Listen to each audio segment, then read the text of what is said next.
मित्रों नमस्कार। आज हम सभी जानते हैं कि हम राष्ट्रीय युवा दिवस हमने आज मनाया है और एक ऐसे व्यक्तित्व और एक ऐसे मनीषी के जन्मदिन को हम युवा दिवस के रूप में मनाते हैं जिन्होंने संपूर्ण विश्व में भारतीय सनातन परंपरा का जो ध्वज है उसे बड़ी ऊर्जा के साथ फहराया था।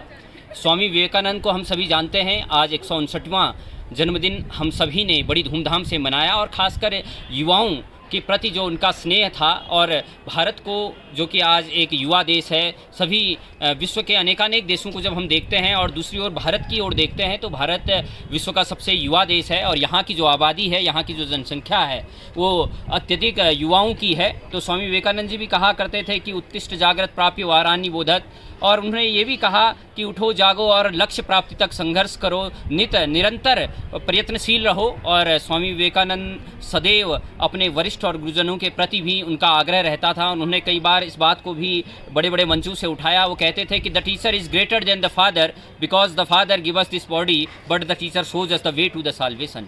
जो माता पिता होते हैं हमें इस भौतिक शरीर को प्रदान करते हैं, लेकिन जो एक गुरु होता है वो व्यक्ति को मोक्ष की ओर ले जाता है, मोक्ष का मार्ग दिखाता है, श्रेष्ठता का मार्ग दिखाता है, गुरुतर मार्ग दिखाता है।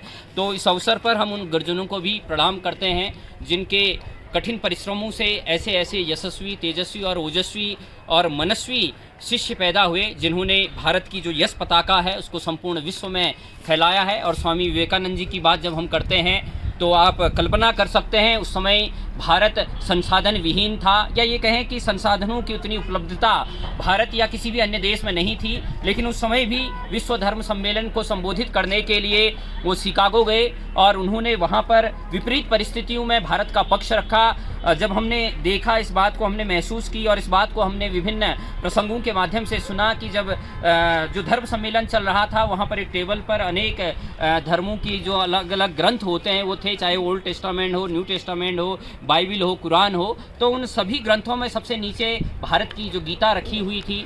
तो सभी लोग हंस रहे थे, एक धोती कुर्ता वाला व्यक्ति क्या बोलेगा। और जो भारत को एक सपेरों का देश कहा जाता था, सपेरों के देश से कोई व्यक्ति आया है वो क्या बोलेगा। तो विचार शक्ति क्षीण भारत को उस समय समझा जाता था। लेकिन जैसे ही कुछ मिनट स्वामी विवेकानंद जी को बोलने को दिए गए तो सभी लोग बड़ी आश्चर्य से स्वामी जी की ओर देखे। जब उन्होंने बोलना तो अपना संवाद प्रारंभ किया और भाइयों बहनों से उन्होंने जब अपना संवाद प्रारंभ किया तो सभी लोग चमत्कृत होकर के उनकी ओर देखने लगे। भाई ये किस धर्म को मानने वाले लोग हैं जो किसी भी व्यक्ति को अपना भाई मान लेते हैं, किसी भी महिला को देख करके उसके अंदर मातृ स्वरूप का दर्शन करने लग जाते हैं, उसे अपनी बहन कहने लग जाते हैं। तो धीरे धीरे स्वामी विवेकानंद जी की बातों को उन पर प्रभाव पड़ा और ऐसा कहा जाता है कि वो लगातार अनवरत अहर्निश बोलते ही गए। जितना उनको समय मिला था उससे भी अधिक समय तक वो लगातार बोलते गए और उन्होंने भारत की जो प्राचीन सनातन परंपरा है कि अयम निजम परवेति गणना लघुचेत साम उदार चरितना नाम वसुधैव कुटुंबकम, ये मेरा है, ये तेरा है, इसका जो भाव है ये गुरुतर, ये लघु हृदय वालों के भीतर होता है। जो विराट हृदय वाले होते हैं संपूर्ण विश्व को अपना घर मानते हैं। तो इस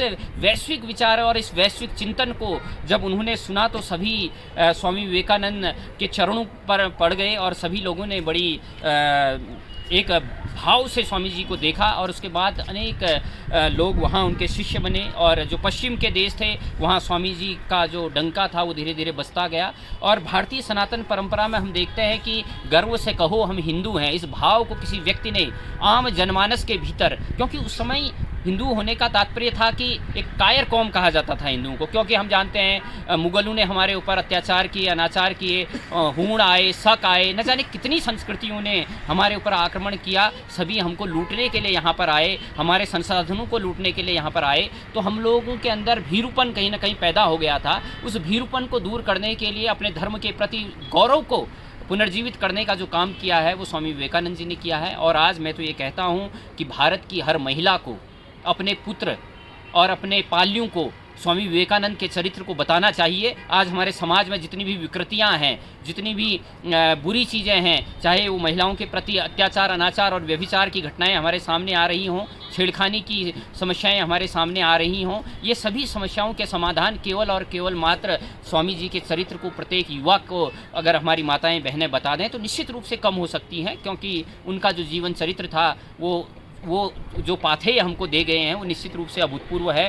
तो आज का जो ये युवा दिवस है निश्चित रूप से हम सभी को प्रेरित करता है और आज ये गौरव का दिन है। हम पुनः आप सभी को हार्दिक शुभकामनाएं देते हैं। हमारे